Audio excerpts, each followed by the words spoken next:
Welcome back to my New York Jets franchise rebuild here on Madden 24. In the first few episodes of this season, I've only been able to do one game an episode. I am really hoping today to get through 2 games, but I'm not going to guarantee that just in case this Buffalo game runs a little bit long. There are some upgrades we're going to get to first, like our rookie safety George McLeod, who's going to get +1 to block shedding, man coverage, pursuit, tackle, and 3 to zone. Then we also have our undrafted rookie Brian Walker at outside linebacker. He's going to get +1 to awareness, pursuit, speed, and tackle. The Bills are still going to be led by a 95 overall quarterback in Josh Allen, at running back a 70 overall in LaRon Brackett, so I think they downgraded at running back just a bit. Wide receivers a 91 overall in Stephon Diggs, an 88 in Gabe Davis, and a 78 in Tez Walker. Over at tight end, an 82 Dalton Kincaid. Left tackle's a 77, left guard's a 75, center is a 74, right guard is a 64, and right tackle is a 78. Now overall on defense, they have an 88 overall left end, at right end's a 76 overall rookie, defensive tackle's an 86 in Ed Oliver, outside linebacker is a 77, middle linebacker is also a 77, right outside linebacker is Matt Milano at an 83 overall, then at corner they have a 92 in Tre'Davious White, a 76 in Shamir Jones. Then at free safety, an 83 in Cooper DeJean, and strong safety a 79 in Terrell Edmonds.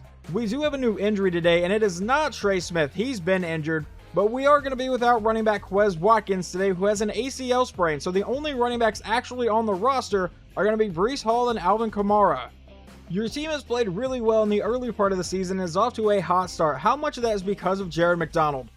We'll go ahead and praise Jared McDonald. I feel like he's played pretty well. Hasn't turned the ball over a ton, if any, actually. But we need to beat the Bills and have 300 passing yards with Jared McDonald. I don't think we're going to get 300 passing yards. We might get 300 total yards, but I don't know if we're going to get passing. And it is a Sunday night game, so why not wear the blackout uniforms? But now a 3rd and 14 for the Bills as they get the ball first, and Allen will drop back to pass. They're going to keep this drive alive, and he's getting sacked on the play by Dexter Atkins, who already had 1 sack in simulation, so he starts today with back-to-back sacks. And now our second-year quarterback, Jared McDonald, will get to take the field. Can we see his stats so far on the season? Almost 700 yards and 4 touchdowns, no interceptions. But let's see how he starts today from his own 48-yard line. McDonald lines up under center. Breece Hall is lined up at running back, and we will give it to Hall right up the middle, who has to make a man miss immediately, run over another guy, and get brought down for a 5-yard carry.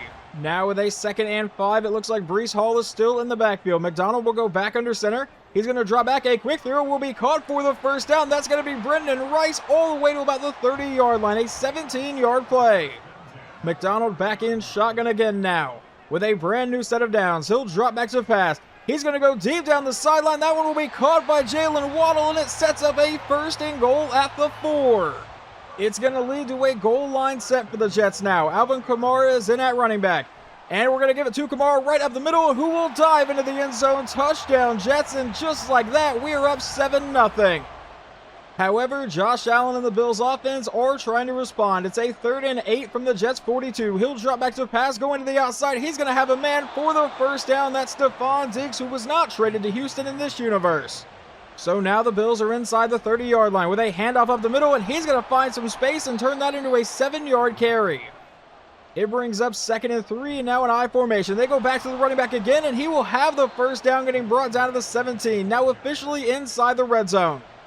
They're going to come out under center one more time. Allen will drop back to pass, going downfield, and that's a wide open Stephon Diggs. What happened to our secondary on that play? Jared McDonald and the offense have now driven back into Bills territory, but they face a 3rd and 5 from the 45. He will drop back to pass here. He's going to throw this one to the outside. That'll be caught by Waddle, but they rule he did not have the first down. All right, I really thought we were going to go for this, but apparently we're going to settle for a 57-yard field goal from Jake Elliott to end the first quarter. The kick is away, and this one will be good. We have a 3-point lead. But we now have a massive play here in the second quarter. It was during simulation, so we still have not seen an interception from George McLeod, but that's his 2nd one on the year, and we take over at the 21-yard line. Let's see if we can make it a 2-score game. McDonald back in shotgun. Kamara is the running back. He will look to pass, though. He's going over the middle to a wide open Brendan Rice, who was all the way down to about the 5-yard line. They rule him down at the 4. Now McDonald's going to come out under center. Breece Hall is his running back. from inside the 5-yard line. He will drop back to pass, a quick throw to the outside, caught by Brock Bowers, who breaks that tackle and is brought down, I believe, inside the 1. I think we're going to be as close as we can possibly get to the goal line, and yes, we are. From about the half-yard line, it's a 2nd and goal. With a goal line set, Alvin Kamara is in the game, and we're going to give it to Kamara right up the middle for his 2nd touchdown today as we make it 17-7. Now we're going to see if the Bills can convert on a 3rd and 13 to avoid a 3-and-out. Allen is back in shotgun from his own 22. We're bringing a blitz. It's a screen to the outside. He makes the catch, gets to the edge, but will not have the first down. It's a 4th and 1. And their punter would apparently murder that ball because it went all the way down to the 7. We face a 3rd and 5 and a possible 3-and-out. McDonald with a quick throw, and this drive will stay alive thanks to Jalen Waddle. But just a couple plays later, and we face another 3rd down. This time it's a 3rd and 1 from our own 31. Breece Hall is the running back. McDonald will give it to him right up the middle, and I don't think he got there. Never mind, they will give him the first down. However, going back into simulation, we would get sacked on the next play to force a 2nd and long, and then there was a fumble that is recovered by Cooper DeJean at the 29-yard line. We jump into the Bills' drive on a 3rd and 4 now from the 24. He's going downfield and missing his man completely. That should lead to a field goal try. The field goal would be good, but now the Jets have driven deep into Bills' territory near the end of the half here, and that's going to be a first down to Garrett Wilson, who's brought down to the 5-yard line. About a minute to play here in the half, and we have a 1st and goal. We would burn a timeout with 1:03 to play in the half. So we come back in shotgun. McDonald will look to pass. Rolling to the outside. He's going to be under a lot of pressure. He somehow gets away from the sack, and then that pass is incomplete, but that could have been a lot worse. That's also the first incomplete pass of the day from Jerry McDonald, which is pretty damn impressive, I would say. 2nd and goal from the 5. Back in shotgun. Breece Hall out of the backfield. McDonald to the back of the end zone, and there is nobody there. We have a 3rd and goal.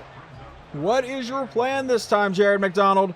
Back in shotgun. Alvin Kamara is the running back. McDonald will look to pass to the end zone. This time he will find his man. Touchdown, Brock Bowers. We make it 24-10. We would then get the ball to start the second half, but face a 3rd and 13 from our own 32. McDonald will drop back. It's a screen to the outside. Caught by Kamara. The blocking doesn't really set up, and we will have to punt it away. The Bills have now kept the ball for a nice chunk here of the 3rd quarter. It's a 3rd and 16 at the Jets' 40. Allen all alone in the backfield will drop back to the pass, and he throws that one right into the dirt, and they face a 4th and long. And they elect to just send out their kicker for a 57-yard field goal. Now, Jake Elliott, our kicker, has already made one of these today. Will their kicker make one? The kick is away, and this one will be no good. Now, following that missed field goal, we would only get 3 yards on the next couple plays, so now it's a 3rd and 7 from the 50, trying to avoid the 3-and-out, and he's going to get sacked, fumble the ball. Luckily, we recover it, but that is going to be a 4th and 17, and we will punt it away. The Bills' next drive would take us all the way into the 4th quarter, where it's now a 1st and 10 at the Jets' 24. Still down by 14, going deep downfield, he finds Stephon Diggs all the way down to the 8-yard line, 1st and goal. Now they come out in an I formation. Allen will take the snap, hand off to the running back right up the middle, and he will go forward all the way down to the 4-yard line. 2nd and goal. It's going to be another I formation, so I imagine this is going right back to the running back defense, so please be ready. On a 2nd and goal, they hand off right up the middle, and he gets to the outside and gets stood up at about the 1-yard line. It's another I formation. Stephon Diggs is on the top of your screen, so we need to be ready for that. He will look to pass, and he throws it to Stephon Diggs, who is completely uncovered. Touchdown, Buffalo. Why did the secondary just leave him alone? Now, we are trying to avoid a possible situation where the Bills get the ball back, and on 3rd and inches, we give it to Breece Hall, who will fight all the way to the 44 and keep this drive moving. With under 7 minutes to play now, Alvin Kamara is in the backfield. We come out in an I formation. And we're going to give it to Kamara, who goes to the outside. He follows his blocks and will end up with a solid run. He gets another first down for us, this time to the 33. Kamara still in the game. McDonald goes back under center. He's going to send Herron, our fullback, in motion. We give it to Kamara again, who goes to the edge, and this time he is hit in the backfield. That's going to bring up a 2nd and 12. But I would say we're probably already in field goal range for Jake Elliott. McDonald's going to drop back to pass, roll to the outside, and this time he's going to take off, and he's going to get the first down, break that tackle, and finally get brought down to the 18-yard line. Yeah, we are definitely in range for Jake Elliott to make it a 10-point game and an absolute worst-case scenario right now. Well, I guess actual worst-case scenario would be committing a turnover, so no one do that. From the 18, he'll drop back to pass. Staying in the pocket now, throws this one to the outside, and that one's going to be incomplete, overthrew a wide open man. It leads to a 2nd and 10. McDonald is back in shotgun. Kamara is the running back. And we're going to give it to Kamara, who goes right up the middle, and he's going to fight his way past the 10-yard line. They rule it a 3rd and inches down at the 8. You know, he has been one of those signings. I really didn't know how much it would help us, and he has been a massive benefit on this team. 3rd and inches. He's going to the end zone, and he overthrows Josh Oliver, I believe. And that's going to lead to a 4th and inches, and it should just bring out Jake Elliott, because surely we're not going to go for this. All right, I am completely wrong. We were obviously going to go for this. I fully believe in this coaching staff. 4th and inches. It's going to be a play fake. Now throw into the end zone, and it gets intercepted. So I said don't commit a turnover. That's exactly what you do. It's Cooper DeJean. And actually, it's going to kind of hurt the Bills just a bit, because they would have had better field position had he just knocked it down, but only by a few yards. But that is a massive play. In what universe on that situation do you not just kick the field goal and take a 10-point lead with 4.5 minutes to go? Apparently this one. It's going to be a handoff to the outside, and they get 2 yards on the play. That leads to a 2nd and 8. Josh Allen comes back in shotgun from his own 8-yard line. He'll take the snap. This time he's going to look to pass. It's a screen to the outside. The blocking sets up, and he is brought down just inches shy of the marker. Can we please force a play, defense? 3rd down. From their own 15, handoff to the running back right up the middle. Does he have the 1st down? They will give it to him. Just a little over 3 minutes to play in the game now. From his own 16, it's a quick throw and a quick catch. Never mind, it's broken up on the play. I believe that was Damian Bryant laying the hit on Dalton Kincaid to force it out. So now a 2nd and 10 out of a 5-wide set. Allen will drop back. A quick throw over the middle will be caught, and he's going to get close to the marker. They rule it another 3rd and inches. Last time they went to their running back. That entire ball is across the 1st down line. That's a little bit ridiculous. But on 3rd and inches, he's throwing to the outside. That one's deflected away by Damian Bryant, and with 2:37 left, what are they going to do? Well, I'm honestly a little bit surprised by this. I figured they would try to run it. No, they're going to punt it away and see if their defense can get them the ball back one more time. We'll field it at the 25-yard line, get to the outside. He gets met and brought down at the 35. With 2:28 remaining, our offense will take the field. And I really hope no one is ready to commit a turnover here. Back in shotgun, Breece Hall is the running back. Why are we throwing the ball at all? McDonald going to throw to the outside. That'll be caught. Never mind. Knocked out of the hands of Brendan Rice. So the clock will stop at 2:23. And bring up a 2nd and 10. From the 35, we come out in an I formation. Alvin Kamara is the running back here. Will we go to him? Yes, we will. Kamara to the outside. He's going to get met and brought down for a gain of just a few yards. A 3rd and 7. That should take us down to the 2-minute warning. So the Bills have a chance to get the ball back right here. It's a 3rd and 7 with 2 minutes to play in the game. It's a handoff to Breece Hall, who goes to the outside. The blocking sets up. He has the 1st down the sideline, and is finally forced out at the 37-yard line, but the clock will stop because he went out of bounds. But now we just need to run the ball here, force them to burn their timeouts, and kick a field goal if we have to. McDonald from under center is going to send a man in motion. He takes the snap. It's a handoff to Kamara to go up the middle. Not much space, but he turns it into a 4-yard play, and they burn that 1st timeout. So now a 2nd and 6 with 1:50 left in the game. We go to Breece Hall, who goes right up the middle, and he's going to get met for no gain on the play. So now a 3rd and 6 with 1:47 left. Another pistol set. Please do not try to throw the ball here. McDonald will hand off to Breece Hall, who goes up the middle. That sets up a 4th and 6, and Jake Elliott will have to kick a 50-yard field goal. If he makes this, we have a 10-point lead with 1:44 to go. The kick is away, and this one will be good. And that one would set up your final score. So we move on to 4-0 on the season. We will actually get a 2nd game into this episode. This was a close game, but there were a lot of moments that weren't really crucial that I was able to skip over. But a solid game for Jared McDonald, aside from the one interception that he threw. Still don't know why we even made that decision, rather than just kicking the field goal. Well, I said it was a good day for him. I feel like he really didn't do much after the first half, but Jared McDonald goes 14 for 22, 149, 1 touchdown, 1 interception. Breece Hall runs for 117, and Alvin Kamara gets in for 2 touchdowns. Receiving, Jalen Waddle 5 for 59. Brock Bowers the only one to catch a touchdown today. Over on defense, Damian Bryant and Malik Hooker both lead the team in tackles. In sacks, Dexter Atkins, if I can talk, got 2 sacks on like the first 3 plays of the game. And Lucas Van Ness must have come away with 1 in simulation. And George McLeod does get his 2nd career interception today. Now let's see how Josh Allen played. He is going to finish today 21 for 38 for 238, 2 touchdowns, 1 pick. Apparently, Tyler Bass threw a 5-yard pass at one point in simulation. That's interesting. LaRon Brackett ran for 41 yards, and then receiving, no one really gashed us. Well, I guess Gabe Davis did, 5 for 93, and Stephon Diggs got 2 touchdowns. Alright, well, here is a massive upgrade. Defensive tackle Dexter Atkins now has a superstar X Factor. I was doing the weekly training for the Week 5 game against Green Bay, and that is what happened. Obviously, that is a massive boost for a guy we took in the second round of the playoffs. But let's go ahead and upgrade his run stopper because he does have an upgrade point here, and he's just going to get +3 to block shedding. Then the only other upgrade point we have is for quarterback Jared McDonald, and you can see right now he has 8 temporary points to his overall. That's because in the last game when we actually won that, his weird scenario we got before gave him +8 to deep and medium accuracy going into this game, which is absolutely insane. We're going to go and upgrade his field general so he gets a little bit more accurate even, and he's going to get +2 to awareness, 1 to play action, 1 to throw accuracy short, and 1 new ability slot.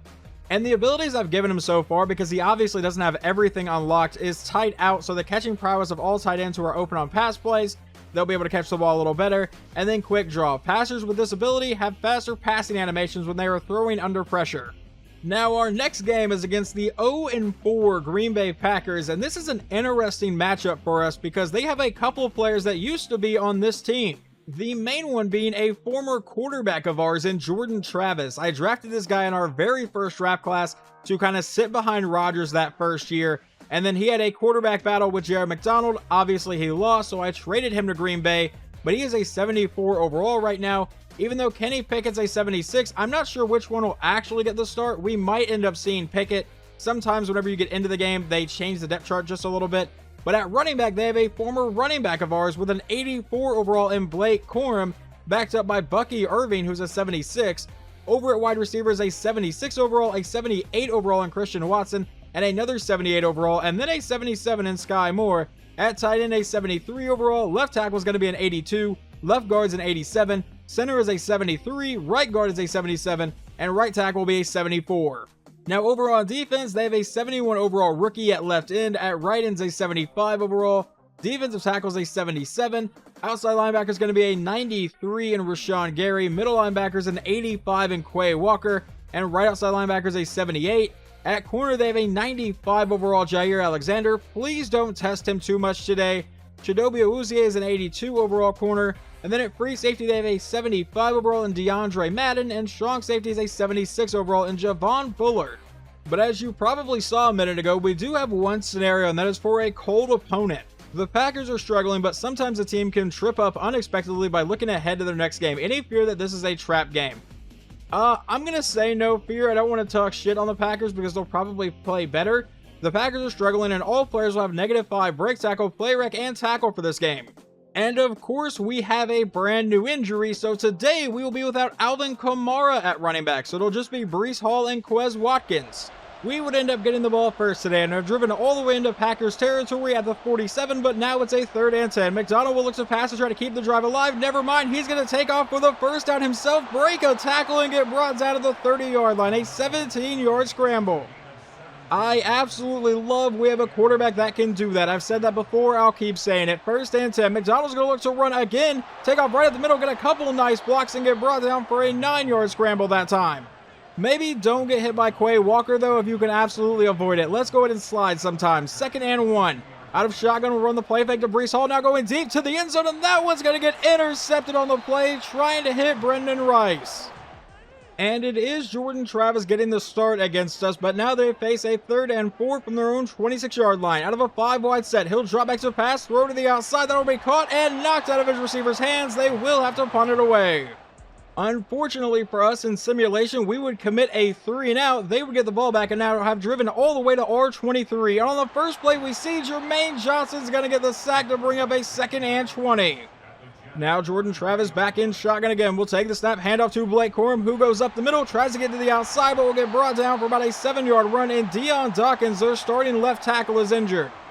Will they convert on this play, or will they have to settle for a field goal? He drops back to pass. He's going to step up under pressure and will throw that one away, leading to a 4th down. They should kick a field goal.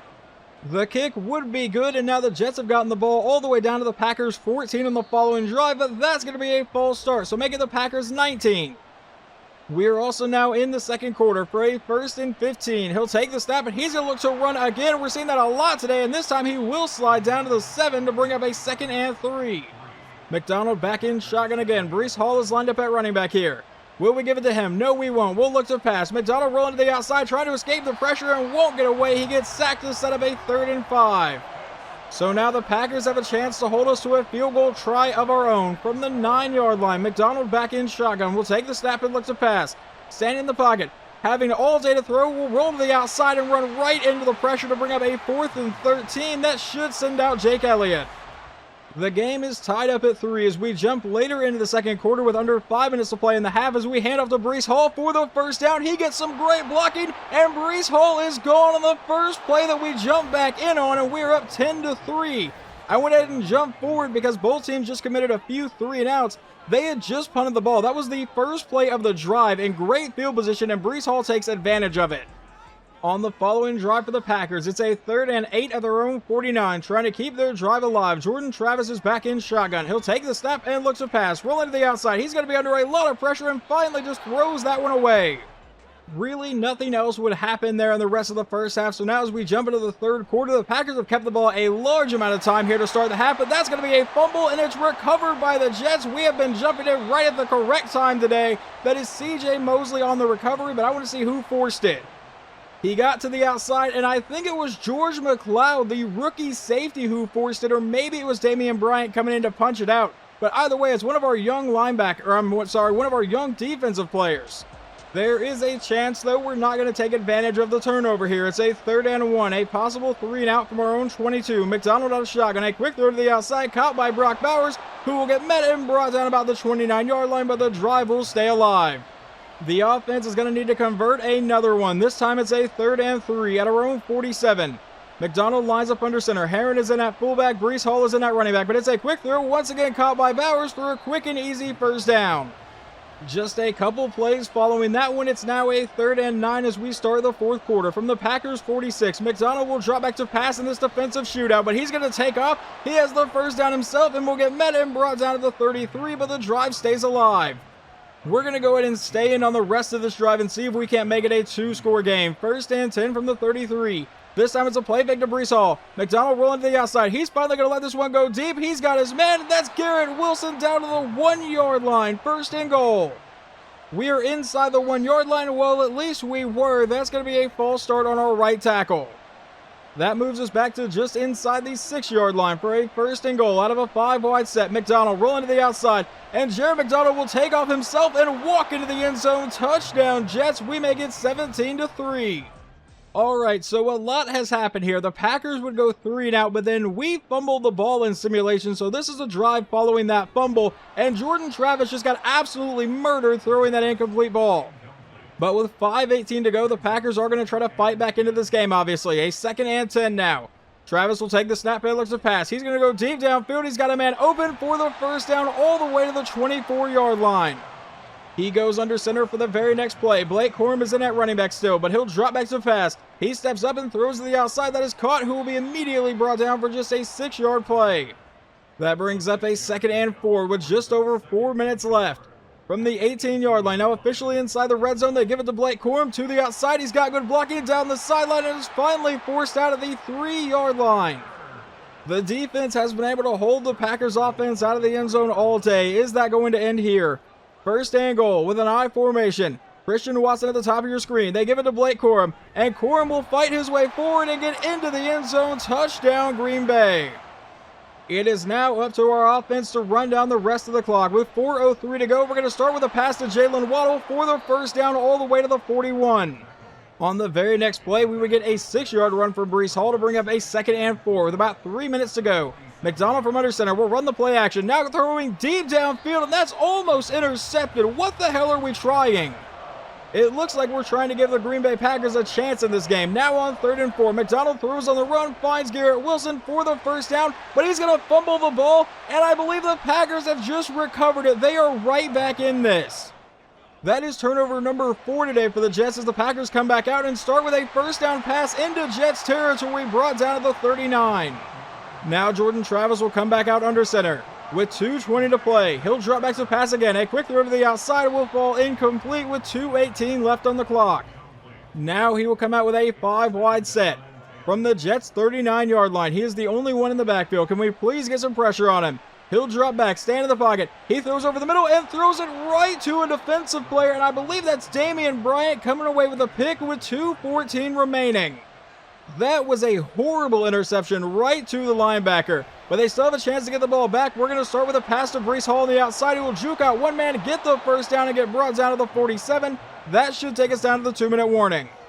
Both teams do have all 3 timeouts here. We come out in an I formation. It's a handoff to Breece Hall right up the middle, and he will get a gain of 6 on the play. They burn that first timeout. Now a 2nd and 4. McDonald back under center. Breece Hall is still the running back. We'll send, I believe that's Josh Oliver, our backup tight end in motion. He lines up at fullback. We give it to Breece Hall, who tries to bounce to the outside, but is met and brought down.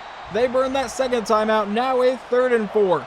With 1:52 remaining, please just run the ball. Don't try to get cute and throw it. McDonald will take a step, hand off to Breece Hall, who goes up the middle and will fight for the first down. They burn that final timeout, and we will get out of this game with a victory. We officially moved to 5-0 on the season. We didn't watch a ton of this game, but we still watched pretty much all of the key, crucial moments. I don't know why in the world we turned the ball over 4 times, but whatever. We got the win. Let's just move on. I feel like neither quarterback had a real great day. Jared McDonald went 14 of 23 for 195, no touchdowns and 1 interception. This is actually out of order for what I generally do, but the Packers quarterback Jordan Travis, 16 of 26 for 187, no touchdowns and 1 interception. So I don't feel like either quarterback really won the duel here. This seemed to be a battle of defense today. Breece Hall also showed up, I guess. 22 carries for 142 yards and a score. Jared McDonald, 76 yards and a touchdown. Don't know why Quez Watkins did not get involved at all. Receiving, no one really had a terrific day, or I guess Garrett Wilson did because he got 5 for 98, but no one caught a touchdown. Over on defense, Damian Bryant led the team with 8 tackles along with Malik Hooker. And then in sacks, Dexter Atkins got 1, Quinnen Williams got 1, and Jermaine Johnson got 1. And we got 1 interception, which ended up winning us the game from Damian Bryant. We already looked at the passing for Jordan Travis, so let's look at the rushing for the Packers. Blake Corum, 99 yards and a touchdown. And then receiving, their best one was Luke Gilmore, a rookie receiver who caught 5 passes for 77 yards. I really can't talk right now for some reason. In our next episode, we will take on the 2-3 Los Angeles Chargers, but they're not the only ones that are 2-3 now. The Bills and the Patriots both lost in week 5. Miami also lost. They have yet to win a single game this year. So as of right now, we have a 3-game lead on the division. Obviously, this is still really early in the season, so it doesn't mean much, but obviously the bigger lead you can build, the better for you later down the road in case you have a meltdown like we did last season.